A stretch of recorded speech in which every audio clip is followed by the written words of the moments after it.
Hello and welcome to the Little Nut Chronicles. Today's story is the story of the two monks. Now, once upon a time there were these two monks, and they lived in a monastery far up on the hill, and it just so happened that they were in charge of buying stores and supplies for the monastery on a particular day. And so the two of them strolled along down to the village to go and buy the basic necessities for the monastery for the next month. And as they strolled along, the older one kept sort of wandering off the path to smell the flowers, and they came across a little brook, and the old monk took off his sandals and washed his feet in the nice cool stream. And the younger monk sort of kept putting up with this almost grudgingly, because he just wanted to get to the village and get all the shopping done before everyone arrived to do their shopping and the marketplace became too busy. Anyway, so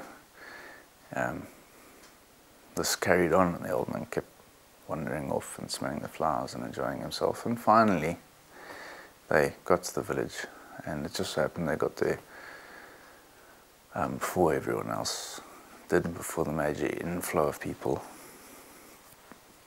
And they got most of their shopping done by sort of 11 o'clock in the morning. And then the older of the two monks said, well, he wanted to catch up with everything that was going on in the village. So he left the young monk to sit at a coffee shop, because the young monk didn't really want to go wandering about listening to gossip. As far as he was concerned, that was not what a monk should do. And while he was sitting there drinking his sweet tea, it started pouring with rain, and he started getting a bit agitated about that.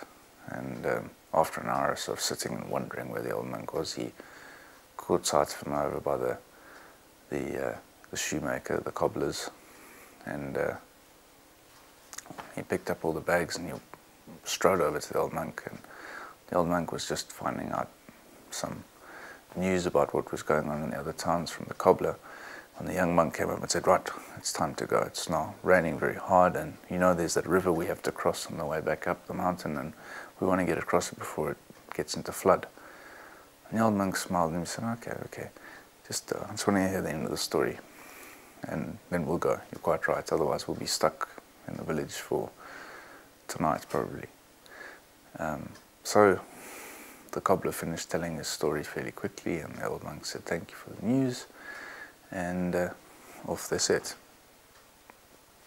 So they were wandering along up the path, and the old monk was just sort of smiling and laughing and enjoying the rain falling on his face. But the younger monk kept sort of pushing forward, wanting to get across the river, or to the river and across it before it went into full flood. Anyway, by the time they got to the river in the sort of mid-afternoon, already it was rushing fairly strong, and it was probably about waist high for the monks. And they were getting ready to cross when they saw a young woman coming along up the path behind them. And she also had a whole lot of sort of luggage and baggage and things that she had to carry. And the young monk was getting ready to cross, and the old monk said, just wait a minute. And the young woman got to the river, and she took a little and looked at the monk. She said, there's no ways I can cross this. Is there any way that you could help me? And the old monk said, of course. And he immediately took the bags out of her hand and waded across the river and put them on the other side, and then came back again. And to the younger monk's horror, the older monk picked the young woman up on his shoulders and carried her across the river. Gently put it on the other side. And she said, thank you so very much. And the old monk said, oh, it's no problem. And off she went, by which stage the young monk had crossed over the river with all the shopping and baggage, and he looked at the old monk, and in fact he was furious. Now the reason why he was furious was because the monastery that they belonged to forbade them to touch women in any way, not even a handshake. But anyway, the young monk said nothing of this, and he and the older monk walked back up to the monastery in silence. And the old monk was still enjoying the rain falling on his face, picking up the flowers, smelling them, and just generally enjoying the cool water on his toes. So they finally got to the monastery and unpacked everything that they'd got at the village, at the market. And the old monk went up to his quarters and said to the novice, the younger monk, I'll see you later.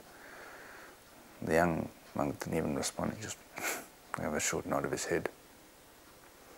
Anyway, for about a week afterwards, the young monk thought about this, what had happened, and tried to decide should he go to the abbot of the monastery and tell him what had happened, that the older monk had carried this woman across the river, but he didn't want to get his friend into trouble. But anyway, he was just generally furious because he knew his friend, the older monk, had broken the rules. Eventually he decided no, he would confront him himself about it and sort it out. And so, on the morning that he decided, he went up to the old monk's room, his cell, and there the old monk was sitting in meditation and prayer, with his eyes closed. And the young monk walked in and quietly sat and waited for the old monk to come out of prayer and meditation. And finally, after half an hour of waiting, the old monk opened his eyes and looked at the young monk and said, yes. And the young monk said, how could you pick up that woman and carry her across the river when you know full well that we are not allowed to do things like that, that we are forbade from touching women?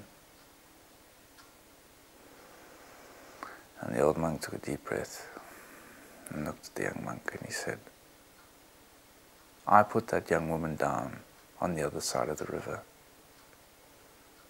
Why are you still carrying her? Well, thanks for stopping by.